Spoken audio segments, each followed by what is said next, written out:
तरह से बीजेपी हमलावर है सरकार पर, साफ कहा जा रहा है कि सरकार हमें परेशान करने का काम कर रही है, कोशिश कर रही है, लेकिन बावजूद इसके चाहे सरकार कुछ भी कर ले, चाहे हेमंत सोरेन कुछ भी कर ले, लेकिन हम डरने वाले नहीं हैं। आपको याद होगा 11 अप्रैल को सचिवालय घेराव के दौरान जिस तरह से बैरिकेडिंग की गई थी, धारा 144 लगाया गया था।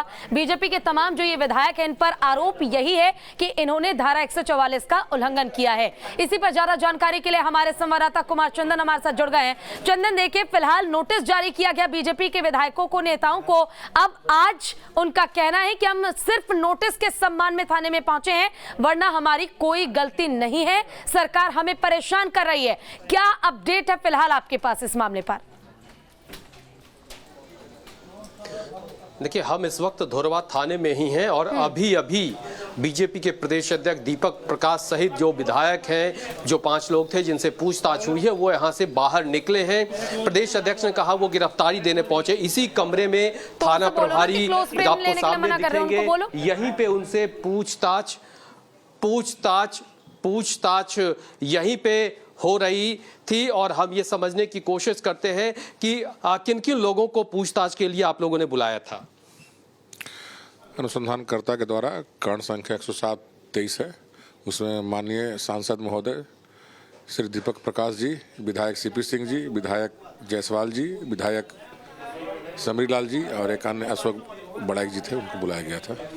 क्या किस मामले में पूछताछ के लिए बुलाया था आप लोगों ने और कितने देर पूछताछ चली?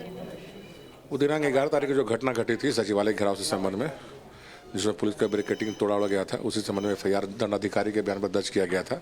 उसी सिलसिले में इन्हें पूछताछ के लिए बुलाया गया। कितनी देर पूछताछ चली सर? करीब आधा घंटा की पूछताछ चली। अच्छा, वो बाहर कह रहे थे हम तो गिरफ्तारी देने आए थे। अब जो प्रक्रिया अनुसंधान का कहा था वही कर सकते हैं, इससे ज़्यादा तो हम लोग नहीं बता सकते हैं आगे।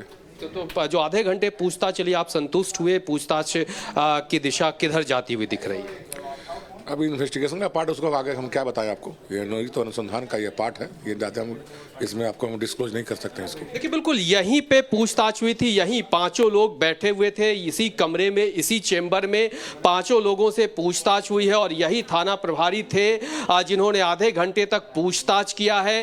पूछताछ के बाद जब बीजेपी के प्रदेश अध्यक्ष यहाँ से बाहर निकले तो उन्होंने कहा कि वो तो गिरफ्तारी देने आए थे, साथ ही सरकार पे भी उन्होंने निशाना साधा। कुल मिलाकर कहा जा सकता है कि 11 तारीख को जो सचिवालय घेराव बीजेपी का था, उस मामले में जब जो घेराव के दौरान 144 के उल्लंघन के आरोप में जो पुलिस और जो प्रदर्शनकारी थे उनके बीच जो परिस्थितियां उत्पन्न हुई, उस मामले के बाद धोरवा थाना में ही एक FIR दर्ज किया गया है, जिसमें बड़ी संख्या में बीजेपी के नेता हैं और इसके अलावे कई अज्ञात लोग हैं। इनमें से कुछ लोगों को 41A के तहत इसी थाने से नोटिस भेजा गया था। अभी अभी चाहे वो दीपक प्रकाश हो, बीजेपी के प्रदेश अध्यक्ष, या फिर विधायक सीपी सिंह हो, विधायक समरीलाल हो, नवीन जायसवाल हो, अशोक बड़ाइक हो, इन सभी लोगों से पूछताछ हुई है। पूछताछ के बाद सभी लोग बाहर निकले हैं। अब ये देखना होगा कि आगे के अनुसंधान की दिशा किधर जाती हुई दिख रही है। लेकिन हाँ, बीजेपी इस पूरे मामले का राजनीतिक लाभ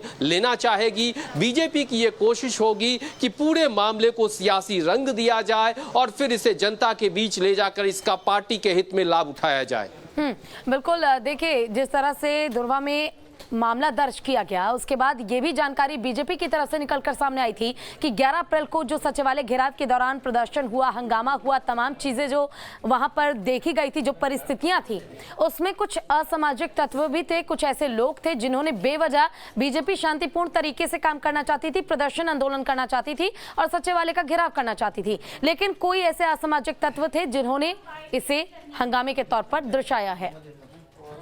चंदन, देखिए, अब ये पूरा मामला अनुसंधान का विषय बनता हुआ दिख रहा है, क्योंकि बीजेपी की तरफ से इस पूरे मामले में सफाई जरूर दी गई है कि कुछ ऐसे लोग शरारती तत्व के थे जो उस भीड़ में घुसकर इस तरह के माहौल खराब करने की कोशिश कर रहे थे।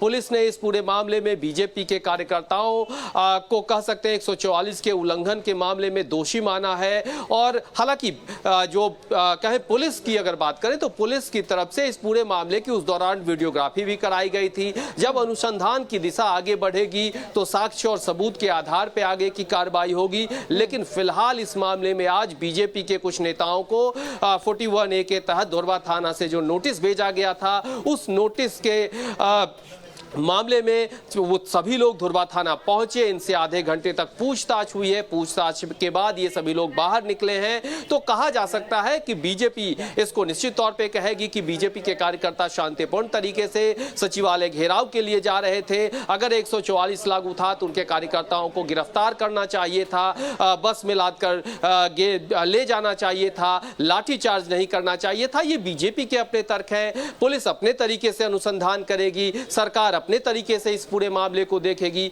आरोप प्रत्यारोप अपनी जगह है। जब अनुसंधान की दिशा आगे बढ़ेगी फिर असल सच्चाई सामने आएगी कि चाहे जो भी पत्थर चलाने की बात हो, पानी के बोतल फेंकने की बात हो, पुलिस लाठीचार्ज की बात हो, लाठीचार्ज की परिस्थिति क्यों पैदा हुई, ये सारे परिस्थितियां जो है इन सारे मामले में अनुसंधान की बात जब आगे बढ़ेगी तब तस्वीर निकलकर सामने आएगी। ठीक है, यानी कि ये कहा जा सकता है कि सारी चीजें अभी अनुसंधान पर ही डिपेंड करता है कि आगे क्या होगा और क्या कुछ कार्रवाई की जाएगी। लेकिन अगर बीजेपी की हम बात करें तो पूछताछ हो गई है। अब बीजेपी की आगे की रणनीति चंदन क्या रह सकती है? क्या एक बार फिर से सरकार को घेरने की कोशिश और प्रयास किया जाएगा बीजेपी की ओर से, विपक्ष की ओर से? देखिए, बीजेपी तो लगातार सरकार को अलग अलग मुद्दे पे अपने तरीके से रणनीति के तहत सरकार पे हमलावर है, सरकार को घेर रही है। अब जो 11 तारीख का घटनाक्रम है जिस मामले में आज पूछताछ हुई है, लगभग 60 के आसपास नामजद अभियुक्त हैं। इसमें 1000 से ज्यादा अज्ञात लोगों पे FIR दर्ज है। तो ये जब जांच की दिशा आगे बढ़ेगी फिर तस्वीरें साफ होगी। इन सब के इतर बीजेपी के जो रणनीतिकार है, बीजेपी का जो लीगल सेल है, वो पूरे मामले को देख रहा है और उसके अनुरूप बीजेपी के कार्यकर्ता से लेकर नेता तक अपनी रणनीति बना रहे हैं कि इस पूरे मामले को कैसे आगे ले जाना है। ठीक है चंदन, आपका बहुत बहुत शुक्रिया इस तमाम जानकारी के लिए।